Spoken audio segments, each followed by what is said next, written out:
गन्ना बुआई करते समय बहुत से किसान भाई उर्वरकें डालते नहीं हैं और पहली सिंचाई पर डालते हैं, तो ये चीज़ दोस्तों गलत है। दूसरी चीज़, बहुत से किसान भाई NPK 12-32-16 बुआई के टाइम पर डालते हैं, तो बहुत से किसान भाई DAP डालते हैं, बहुत से किसान भाई सिंगल सुपर फास्फेट डालते हैं और बहुत से किसान भाई NPK 20-20-0-13 डालते हैं।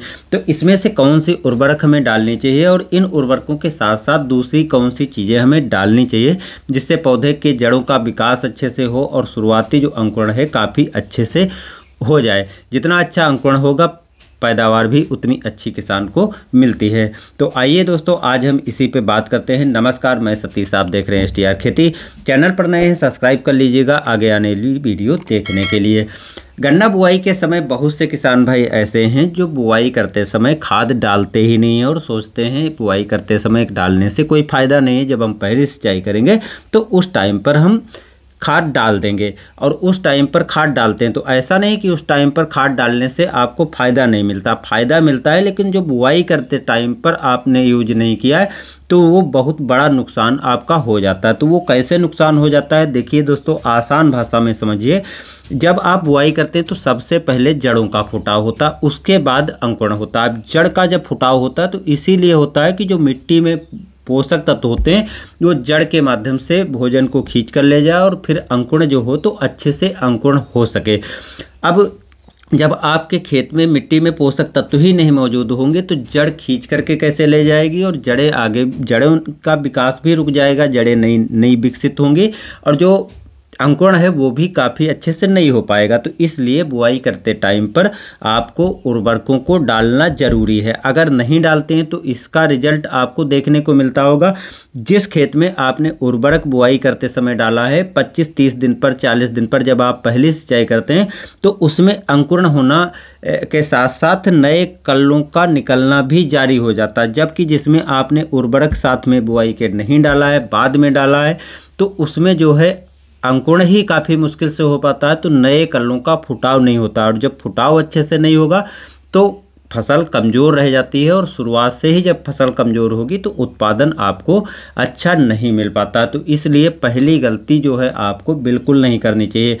अब यदि हम बात करें कि NPK 12-32-16 हम बुआई के टाइम पर डालें या DAP 18-46 डालें या सिंगल सुपर फास्फेट डालें या NPK 20-20-0-13 डालें, देखिए मार्केट में वैसे ये सभी उर्वरकें आसानी से मिल जाती हैं, लेकिन अगर इसमें से उर्वरक कोई नहीं मिलती है तो विकल्प के रूप में आपको दूसरी चयन करनी पड़ती है। जैसे NPK 12-32-16 नहीं मिल रही तो आपको दूसरी डालनी पड़ेगी।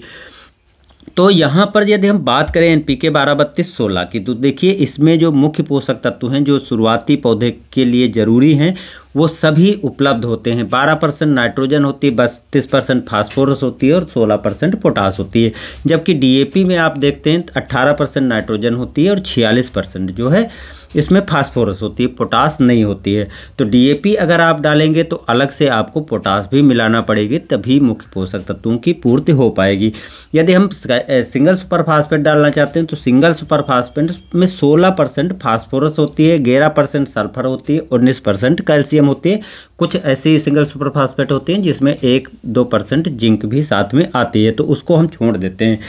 यहाँ पर अगर हम बात करते हैं NPK 20-20-0-13 की, तो NPK 20-20-0-13 में 20% नाइट्रोजन, 20% फास्फोरस होती है, पोटास नहीं होती है, 13% सल्फर होती है।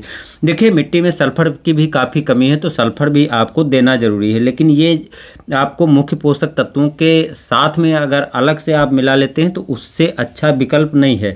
लेकिन अगर आप सिंगल सुपर फास्फेट डालते हैं तो सुपर फास्फेट में सल्फर मौजूद होती है, कैल्शियम मौजूद होती है, तो कैल्शियम आदि जो आप बाद में अपने गन्ने के लिए अच्छे विकास के लिए डालना चाहते हैं तो वो ज़रूरत नहीं पड़ेगी। लेकिन सवाल आता है कि कौन सी उर्वरक हमें बुआई के टाइम पर डालने से अच्छे रिजल्ट देगी। तो सबसे अच्छा विकल्प है जिसमें मुख्य तीनों पोषक तत्व हैं, नाइट्रोजन, फास्फोरस और पोटास, वो है NPK 12-32-16।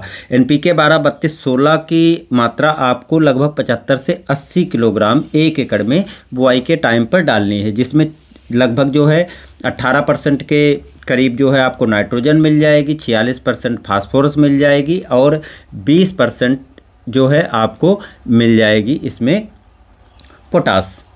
तो ये सभी तत्व जो बुआई के टाइम पर ज़रूरी हैं, जो लंबे समय तक काम भी करते हैं, ये पूरे हो जाएंगे। अलग से आपको कोई चीज़ डालने की आवश्यकता नहीं पड़ेगी।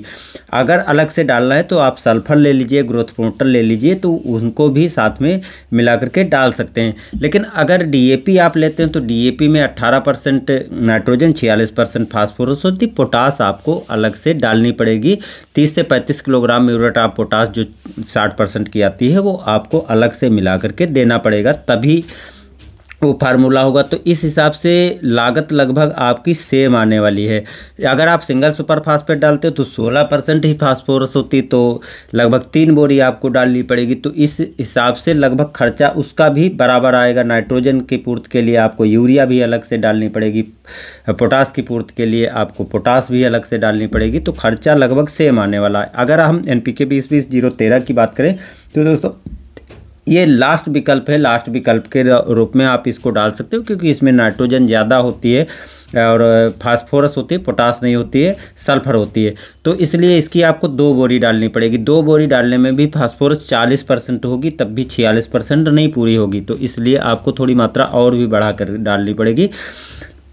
तो खर्चे की यदि हम बात करें तो लगभग सभी के खर्चे बराबर आते हैं, कुछ थोड़ा बहुत 19-20 हो सकता है। तो इसलिए सबसे अच्छा विकल्प है कि NPK 12-32-16 1.5 बोरी प्रति एकड़ आप डाल दीजिए।